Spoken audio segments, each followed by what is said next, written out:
ዘንድሮም ቁርንፉድ እየጠጣችሁ አይደለም? ምን ጥቅም እንዳለው ግን ታውቃላችሁ?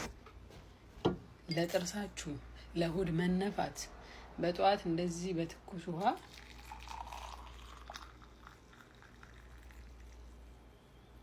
ካረጋችሁ በኋላ ቢያንስ አንድ 5 ደቂቃ ካስቀመጣችሁት በኋላ አሁን በጣም ትኩስ ነው።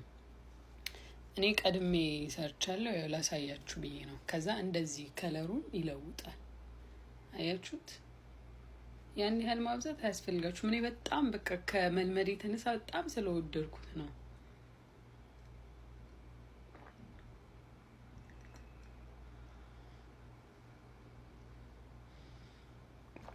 ወላሂ አፋችሁ ላይ ያለው ቴስት እንደገና ደግሞ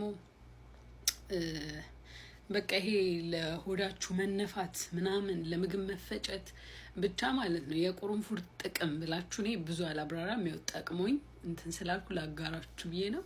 የቁርንፉድ ጥቅም ብላችሁ ዩቲዩብም ላይ ቲክቶክ ላይም እንትን በሉ። በጣም ብዙ አይነት ቪዲዮዎች ነው ያሉት። እውነት ተጠቀሙ። ቁርንፉድ ማትጠቀሙ ሰዎች ተጠቀሙ። ሀታ እንዲህ በቃ 2 ፍሬ ምናምን ለአፋችሁ ራሱ ለአፋችሁ ለጥርሳችሁ ዋው አሜዚንግ። በጣም ብዙ አይነት ጥቅም ነው ያለው። ብዙ እና አዩት፣ ተጠቀሙት። አመሰግናለሁ። ቦርጫችሁን አጥፉ። አንዳንዴ ማለት ነው ቦርጭ ብቻ ሳይሆን ዝም ብሎ ሆዳችን እንዲነፋ የለ በቀን 1 ብርጭቆ ወይ ደግሞ በቀን 2፣ ከዛ በላይ አይመከርም። ሞክሩት።